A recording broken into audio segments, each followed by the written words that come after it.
IP address असल में क्या है, हमारे लिए क्यों इंपॉर्टेंट है, इस ethical hacking cyber security field में ये क्या रोल प्ले कर रहा है, कितना ज्यादा जरूरी है हमारे लिए भी। सो स्टूडेंट्स, हो सकता है आप में से काफी लोगों ने इस टर्म के बारे में, आईपी एड्रेस के बारे में जरूर सुना होगा और काफियों ने नहीं सुना होगा। It's totally fine. हम देखने वाले हैं कि ये है क्या, क्यों हमारे लिए जरूरी है और इसकी इंपॉर्टेंस कितनी है। हम देखने वाले हैं कि सर एग्जैक्टली आईपी एड्रेस होता क्या है। ठीक है, इसके अंदर हमारे पास कुछ कैटेगरीज आती है, जैसे IPv4 और IPv6 या टाइप्स आते हैं। तो ये दोनों में क्या डिफरेंस है, दोनों क्या है। देन हम देखेंगे type of IP addresses, IP addresses कितने टाइप्स के होते हैं। उसके बाद सबसे पहले उनमें से जो दो टाइप है, पब्लिक और प्राइवेट, उनको हम डिफाइन करेंगे, दोनों में क्या डिफरेंस है, क्या चीजें कॉमन है और किस तरीके से काम करते हैं। और फिर हम देखेंगे बाकी के दो टाइप, जो कि है स्टैटिक और डायनेमिक आईपी एड्रेसेस। तो ये हमारा पूरा फ्लो रहने वाला है, हम ये सारी चीजें सीखने वाले हैं। और बिना देरी करते हुए स्टार्ट करते हैं और देखते हैं कि सर आईपी एड्रेस, जिस टर्म से शायद हम फैमिलियर हो शायद ना हो, ये है क्या। पहले इसका फुल फॉर्म देखते हैं स्टूडेंट्स। आईपी का फुल फॉर्म है इंटरनेट प्रोटोकॉल एड्रेस। और ताकि आप सब लोग अच्छे से समझ जाएं, तो मैंने यहाँ पे एक डेमो आईपी आप कह सकते हैं, या फिर आप कह सकते हैं कि एक रैंडम आईपी एड्रेस लिख दिया है। ठीक है, इस आईपी एड्रेस को आपने कहीं ना कहीं तो जरूर देखा होगा, और नहीं देखा होगा तो हम देखेंगे कि क्या काम कर रहा था आज तक हमारी कम्युनिकेशन में, नेटवर्किंग के अंदर। सो असल में ये है क्या, इन शॉर्ट अगर हम समझे तो सर, अगर आज यूजर ए अपने घर से कोई भी एक चीज कुरियर करना चाहता है यूजर बी के घर में, है ना, यानी यूजर ए यूजर बी को कोई चीज भेजना चाह रहा है, कोई चीज कुरियर करना चाह रहा है, तो यहाँ पे सबसे इंपॉर्टेंट चीज क्या है सर। अगर ये किसी कंपनी के पास भी जाए या खुद भी एक सामान को लेकर जाए, तो दो चीजें बहुत जरूरी होती है। पहला, कि ये जो सामान है, ये जो पैकेट है या ये जो चीज है, ये किसने भेजी, और दूसरा है कहाँ भेजी या किसको भेजी। अब किसने में नाम के साथ साथ एड्रेस आना बहुत जरूरी है, तभी पता पड़ेगा कि भाई किस एड्रेस से ये चीज भेजी गई है, किस एड्रेस से पैकेट सेंड करा गया है। और जब ये पैकेट कहीं रिसीव होगा, तो रिसीव तो तभी होगा सर जब इसके पास डेस्टिनेशन एड्रेस होगा, यानी जहां पे ये पैकेट भेजा जा रहा है। तो एड्रेस होना तो बहुत जरूरी है। इसका मतलब सर, अगर आप किसी से भी बातचीत करना चाहते हैं, कोई चीज शेयर करना चाहते हैं, कोई चीज सेंड करना चाहते हैं, तो वहां पे हर वो डिवाइस जिससे आप बात करना चाहते हैं उसका एक एड्रेस होना जरूरी है, वरना आप उसे डिफाइन कैसे करेंगे, है ना, उसे पॉइंट कैसे करेंगे कि कहाँ पे जाना है। तो इस एड्रेस को जब हम कंप्यूटर फील्ड में देखते हैं या जब हम नेटवर्किंग फील्ड में देखते हैं, तो एक सिस्टम दूसरे सिस्टम से बात जब करता है तो उनको भी एड्रेस की जरूरत है, और वो एड्रेस आईपी एड्रेस कहलाता है। इसका मतलब सर, नेटवर्किंग में जब भी हम बातचीत करेंगे, कोई भी पैकेट किसी को भी भेजेंगे, कोई भी कम्युनिकेशन करेंगे, तो आईपी एड्रेस वो एड्रेस है जिसकी मदद से हमें पता पड़ जाएगा कि पैकेट किसने भेजा है और किसको भेजा है। तो सोर्स और डेस्टिनेशन एड्रेस जो है वो आईपी है नेटवर्किंग में बातचीत करने के लिए। आई होप आप सभी को समझ आ गया होगा। सर, जैसे घर के एड्रेस होते हैं वैसे सिस्टम के एड्रेस को आईपी एड्रेस कहा जाता है। और ये एड्रेस यूज कहाँ पे होते हैं, तो सर ये एड्रेस नेटवर्किंग में बातचीत करने के लिए यूज होते हैं। अब ये दिख कैसा रहा है और ये कितना काम का, ये हम समझते हैं। तो यहाँ पे आपको दिख रहे होंगे total 4 pairs, pair number 1, pair number 2, pair number 3 and pair number 4, जिसमें क्योंकि मैंने एक रैंडम आईपी लिखी है तो यहाँ पे लिखा हुआ है 17.172.224.47। अब अगर इन चारों पेयर्स के बारे में कुछ बेसिक चीजें देखें, तो सर हर एक पेयर की जो साइज है वो है 8 बिट्स यानी 1 बाइट। तो टोटल हमारी आईपी की साइज होगी 32 बिट्स यानी 4 बाइट्स। 4 बाइट का एक आईपी एड्रेस होता है, और ये आईपी एड्रेस ऐसे ही नहीं होता। सबसे खास बात अब मैं आप सभी को बताने जा रहा हूँ कि ये आईपी एड्रेस हमारी काफी सारी इंफॉर्मेशन अपने पास रखता है। देखो, हर एक सिस्टम का एक आईपी एड्रेस है। अब अगर हम ऐसा समझे कि अगर एक यूजर, एक ब्लैक हैट हैकर, जिसका मतलब एक बुरा हैकर है, वो किसी भी दूसरे यूजर को हैक कर लेता है, उसकी वेबसाइट को हैक कर लेता है, किसी सिस्टम को खराब कर देता है, तो फिर ये पकड़ा कैसे जाता है, कैसे हमारा साइबर सेल इन क्रिमिनल्स को पकड़ता है, इन ब्लैक हैट हैकर्स या बुरे हैकर्स को पकड़ता है। तो सर, इनको पकड़ने के लिए जो चीज हमारे काम आती है वो है इनका एड्रेस, जो कि आईपी एड्रेस है। तो इसका मतलब ये आईपी एड्रेस अपने साथ कोई तो ऐसी इंफॉर्मेशन लेके चल रहा है जिससे हमें पकड़ा जा सकता है, जिससे हमारी लोकेशन या जिससे हमारा एग्जैक्ट एड्रेस डिफाइन करा जा सकता है। अभी क्या क्या डिटेल लेके चल रहा है ये आई थिंक इंटरेस्टिंग होने वाला है, तो उसको अच्छे से समझते हैं और देखते हैं। तो होता स्टूडेंट्स ये है, चाहे हम आईपी की बात करें या चाहे हम किसी भी एड्रेस की बात करें, मैं आपको एक बहुत कॉमन सी चीज सिखा देता हूं जो आप लोगों के हमेशा काम आएगी, कि आपको कभी भी किसी भी तरीके का एड्रेस दिया जाए, वो एड्रेस अपने साथ कोई इंफॉर्मेशन लेके चलता है, वो ऐसे ही रैंडम नंबर्स का एड्रेस नहीं होता। एग्जांपल के तौर पे, हम सबके पास एक आधार कार्ड जरूर होगा, है ना। आधार कार्ड में भी नंबर्स होंगे। अगर आप देखेंगे आधार कार्ड नंबर तो कुछ ऐसा होगा 0214 12121012 एंड 2121। मैंने ऐसे एक रैंडम एड्रेस लिखा है, लेकिन ये भी तो एक एड्रेस है। आधार कार्ड का नंबर जो है ये भी तो अपने साथ कुछ इन्फॉर्मेशन लेके चल रहा है। ऐसे ही हमारे ATM card, credit card, debit card जो होते हैं उन पे भी एक नंबर लिखा होता है। अब क्या ये जितने भी नंबर्स हैं, चाहे हमारी बैंक अकाउंट नंबर्स हो, डेबिट क्रेडिट कार्ड नंबर्स हो, आधार कार्ड नंबर हो या पैन कार्ड नंबर हो, क्या ये रैंडम नंबर्स है या इनके पीछे कोई मीनिंग है? सर आई थिंक मीनिंग होना चाहिए। ऐसे रैंडम नंबर से इतनी सारी चीजों को मैनेज करना तो पॉसिबल नहीं होगा। तो कभी भी आपको कोई भी एड्रेस दिखे तो इस चीज को याद रखना कि सर जब भी एक डिवाइस को एक एड्रेस अलॉट करा जाता है, इसको और अच्छे से क्लियर करता हूं आप सभी को, कि हमारे पास मान लेते हैं आधार कार्ड है या फिर हम मान लेते हैं कोई क्रेडिट कार्ड है और क्रेडिट कार्ड के नंबर्स है, ठीक। सो ये हमारे क्रेडिट कार्ड के नंबर्स है, एग्जाम्पल के तौर पे हमने नंबर्स लिए हैं। अब क्या ये नंबर्स ऐसे रैंडम नंबर्स है? तो नहीं सर। जब भी किसी चीज को कोई एड्रेस अलॉट करा जाता है, नंबर्स या लेटर्स या अल्फाबेट्स किसी भी फॉर्म में कोई आइडेंटिटी अलॉट करी जाती है, तो ये देखा जाता है कि वो डिवाइस, वो पर्टिकुलर चीज किस रेंज में काम आने वाली है। तो आज अगर मैं बात करूं हमारे किसी भी क्रेडिट कार्ड की, है ना, जैसे मान लेते हमने बात करी आईसीआईसीआई के क्रेडिट कार्ड की, तो अब ये जो आईसीआईसीआई का हमारा क्रेडिट कार्ड है, पहले हमें इस क्वेश्चन का आंसर ढूंढना होगा कि इसका जो यूज है वो किस रेंज में है। तो मुझे बताओ आईसीआईसीआई का क्रेडिट कार्ड क्या पूरे वर्ल्ड में यूज होता है या एक कंट्री में यूज होता है या केवल एक स्टेट में यूज होता है? सर क्रेडिट कार्ड नॉर्मली देखा जाए तो एक कंट्री के लिए ही बनाए जाते हैं, कंट्री के लिए डिफाइन करे जाते हैं, इंस्टेड ऑफ क्योंकि इंटरनेशनल कार्ड्स हो, है ना। तो यहाँ पे अब अगर हमें पता है कि इसका यूज केवल और केवल इंडिया यानी एक कंट्री के अंदर हो रहा है, तो हमारे पास पहले क्वेश्चन का आंसर आ चुका है। अब बस इस एंट्री को, इस एंटिटी को जो हमें पता है कि भाई इंडिया में यूज हो रहा है, हमें इसे छोटे छोटे पार्ट्स में कैटेगराइज करना है। जैसे सबसे पहले अगर मैं इंडिया को डिवाइड करना चाहूं, जो कि जिसका मतलब कि सर अगर हम इंडिया को डिवाइड, या डिवाइड सही वर्ड नहीं रहेगा, हम कहेंगे कैटेगराइज करना चाहें, इसको कुछ कुछ पार्ट्स में डिफाइन करना चाहें, तो कैसे कर सकते हैं? तो सर कंट्री के बाद अगर डिफाइन करा जाता है तो दूसरी एंटिटी हमारे पास हमेशा क्या आती है? स्टेट आती है। इसका मतलब कि सेकेंड एंटिटी से स्टेट हो सकती है ना। और उसके बाद स्टेट को और छोटा डिफाइन कर दिया जाता है, यानी स्टेट के बाद से सिटी आता होगा। अब इन सारी चीजों का रोल क्या है? तो रोल यही है कि पहले देखा जाता है कि कोई भी आइडेंटिटी किस रेंज में यूज होगी, फिर उसको कुछ पार्ट्स में डिवाइड करा जाता है और उसी के बिहाफ पे स्पेशल आईडीज यानी यूनिक आईडीज बनाई जाती है और वो हमें दी जाती है। यानी कि सर हमारी इस पूरी रेंज में ये जो नंबर्स हमने दिए गए थे, ये जो नंबर्स हमने लिए हैं हमारे क्रेडिट कार्ड के, इसका जो पहला पेयर है, हो सकता है ये पहला पेयर ये बताए कि सर ये कौन से स्टेट के लिए बनाया गया पेयर है, कौन से स्टेट को डिफाइन कर रहा है। तो मान लेते हैं सर ये राजस्थान को डिफाइन कर रहा है। तो अब अगर पहला पेयर राजस्थान को डिफाइन कर रहा है तो सेकंड पेयर किस चीज को डिफाइन कर रहा होगा? राजस्थान को अगर हम कुछ पार्ट्स में डिवाइड करने की कोशिश करें या कैटेगराइज करने की कोशिश करें तो क्या बनेगा? एक स्टेट के बाद हमारे पास क्या एंटिटीज आती है? सर सिटीज आती है। तो इसका मतलब सेकंड पे ये बता रहा होगा कि कौन सी सिटी के लिए बनाया गया पेयर है ना। यानी सर ये हमें बता रहा है कि सर ये जयपुर के लिए बनाया गया पेयर है। अब जब हमें स्टेट और सिटी पता पड़ चुका है तो थर्ड पेयर नॉर्मली क्या बताएगा? सर अब सिटी के अंदर जाने के बाद तो थर्ड पेयर एग्जैक्ट ब्रांच का डिटेल बता देगा, भाई कौन से ब्रांच ने एड्रेस अलॉट करा था। तो हो सकता है हमें पता पड़ जाए कि सर आईसीआईसीआई का जयपुर के अंदर जो भी एड्रेस था, है ना, जैसे मान लेते हैं हम टोंक रोड हो गया एग्जाम्पल के तौर पे, ठीक है, कि सर टोंक रोड में जो आईसीआईसीआई बैंक का ब्रांच है वो हमारा थर्ड पेयर डिफाइन कर रहा है। तो फोर्थ पेयर क्या डिफाइन करेगा? फोर्थ पेयर बताएगा यूजर कौन सा है। ये मैंने एक एग्जांपल लिया है ताकि आपको ये समझ आ जाए कि जब भी आपको नंबर्स के फॉर्म में या किसी भी फॉर्म में कोई आइडेंटिटी अलॉट करी जाती है तो वो रैंडम नहीं होती, वो अपने साथ एक इन्फॉर्मेशन, एक मीनिंग लेके चल रही होती है।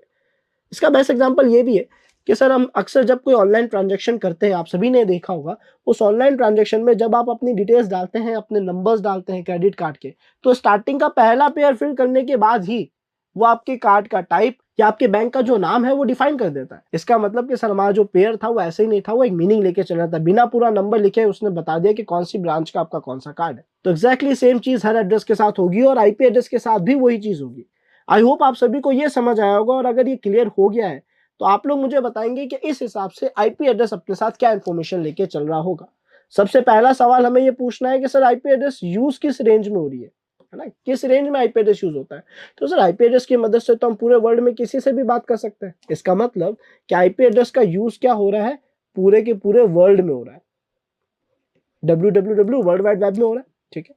अब पूरे वर्ल्ड में अगर मैं कुछ एंटिटीज डिफाइन करना चाहूँ, वर्ड्स को कैटेगराइज करना चाहूँ, कुछ सब कैटेगराइज पार्ट में डिवाइड करना चाहूँ, तो क्या आएगा हमारे पास? वर्ल्ड के बाद क्या आता है सर? वर्ल्ड के बाद तो हमेशा कंट्रीज आती है।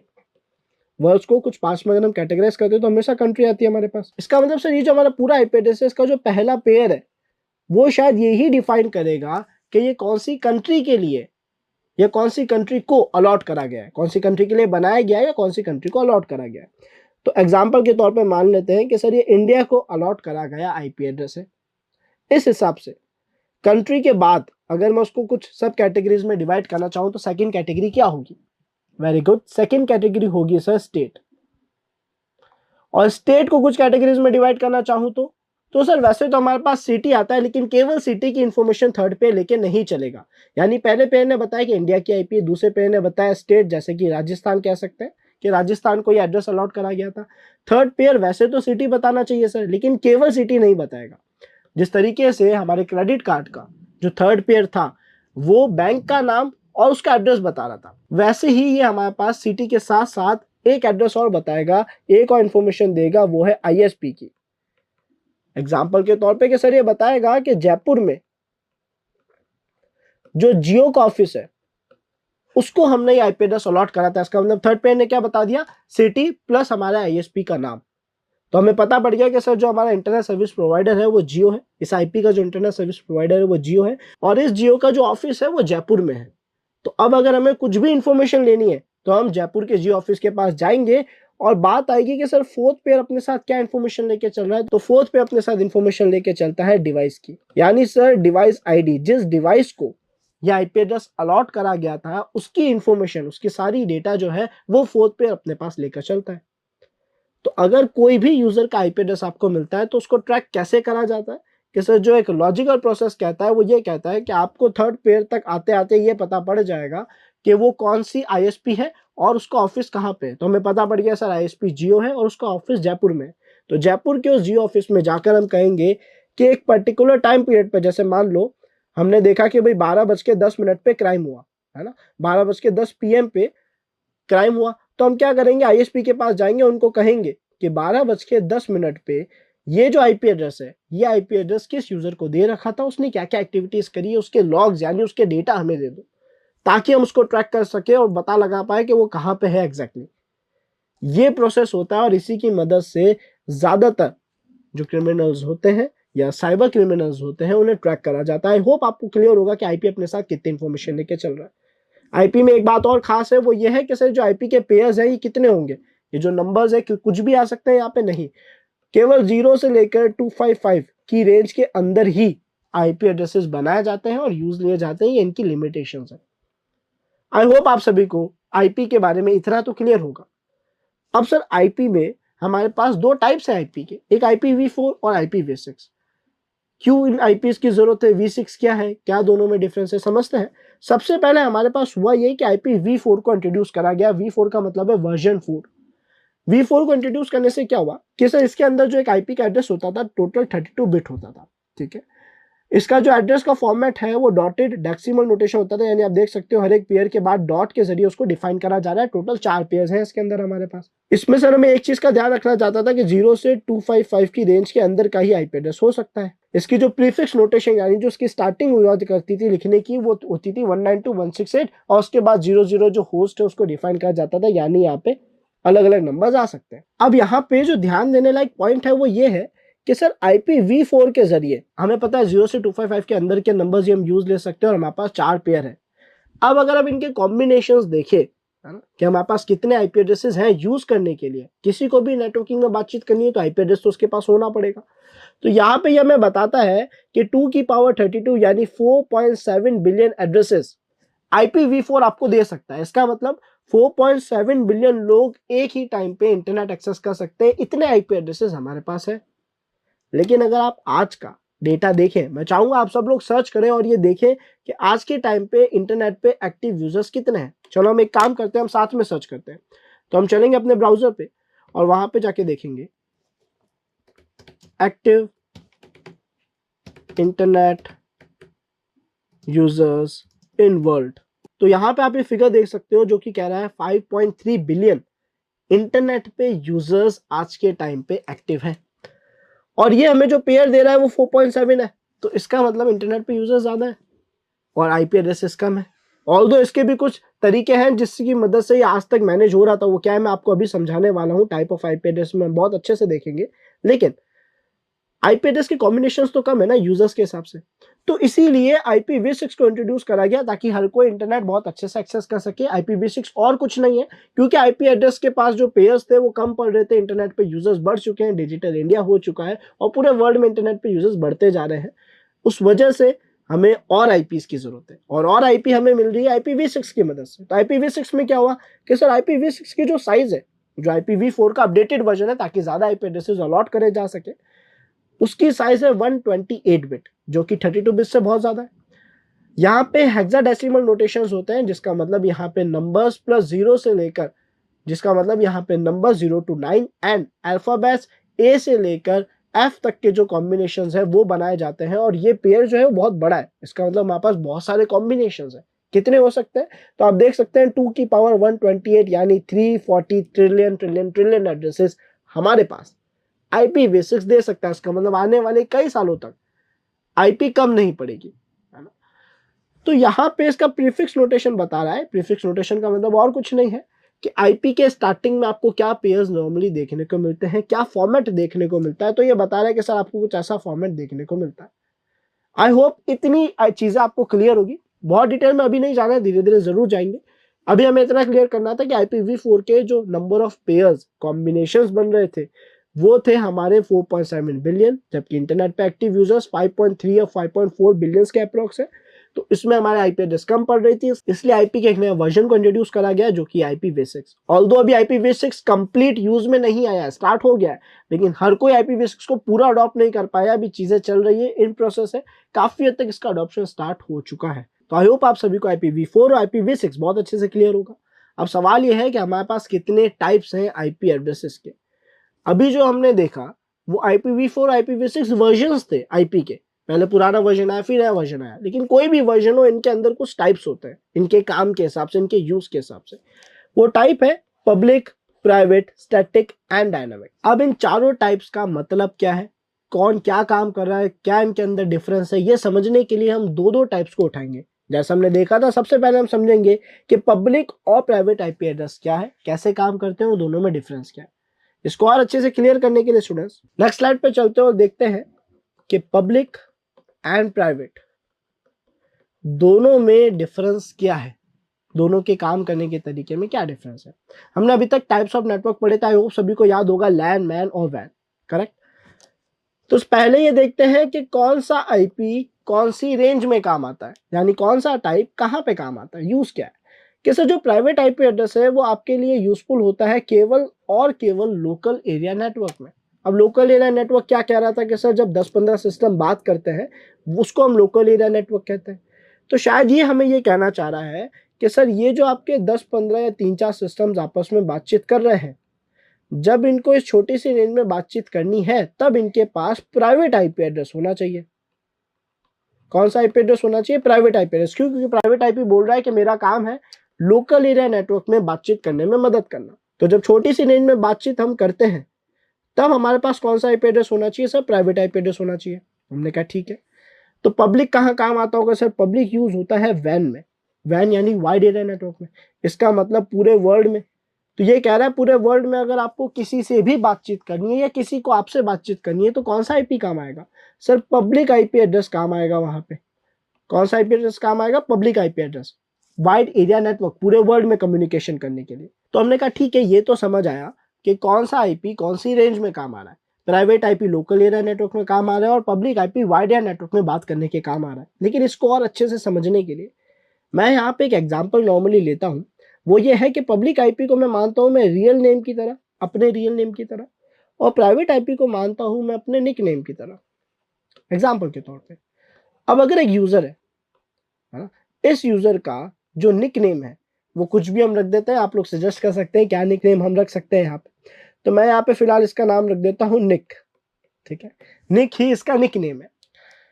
इस नाम से इस यूजर को कौन जानता है, कौन बुलाता है कि सर इसके जो घर में 2-3 जने हैं, है ना, या 4-5 जने जो इसके फैमिली मेंबर्स हैं या क्लोज फ्रेंड्स हैं, केवल ये लोग इसे इस नाम से एड्रेस कर सकते हैं, इससे बात कर सकते हैं और इसे जानते हैं।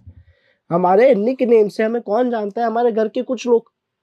क्या ऐसा पॉसिबल है कि अगर आप अपनी कंपनी किसी कॉर्पोरेट सेक्टर में जाएं, कहीं बाहर जाएं, अपने घर से दूर कहीं जाएं, आउट ऑफ कंट्री कहीं जाएं, तो क्या ये पॉसिबल है कि आपके निक नेम से आपको कोई आइडेंटिफाई कर पाए, आपको कोई डिफाइन कर पाए, आपसे कोई कम्युनिकेशन यानी बातचीत कर पाए?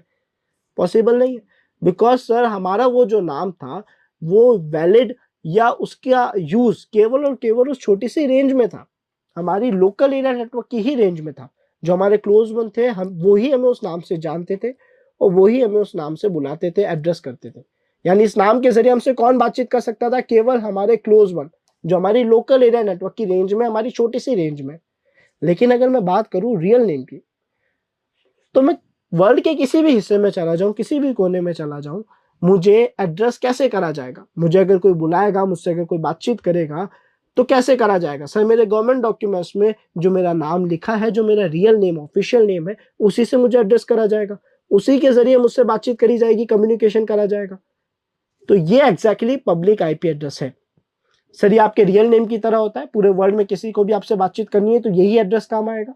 और जो प्राइवेट आईपी एड्रेस है वो सर आपके निक नेम की तरह होता है, जिसका मतलब इसकी मदद से, इस एड्रेस की मदद से आपसे केवल आपकी रेंज में, छोटी सी रेंज में, लोकल एरिया नेटवर्क की रेंज में जो लोग जुड़े हैं वो ही बात कर सकते हैं। आई होप इतना सभी को क्लियर होगा। और इस चीज को और अच्छे से क्लियर करने के लिए एक रूल हम यहाँ पे डिफाइन कर रहे हैं, जिससे हमें कंफर्म हो जाए इनके काम, और आगे चल के हैकिंग हमारे लिए और भी आसान हो जाए, साइबर सिक्योरिटी हमारे लिए और भी आसान हो जाए। तो वो रूल बहुत ईजी है। पहला रूल कहता है कि सर एक प्राइवेट आईपी कभी भी पब्लिक आईपी से डायरेक्ट कम्युनिकेशन नहीं कर सकती।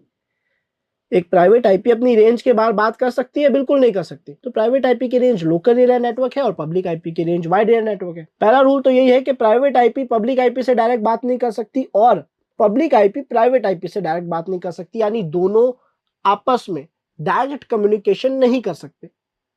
तो सर क्या करेंगे? प्राइवेट आईपी केवल और केवल बात कर सकती है प्राइवेट आईपी एड्रेस से। बट यहाँ पे सेकेंड रूल आता है जो कहता है कि रेंज जो है वो सेम होनी चाहिए।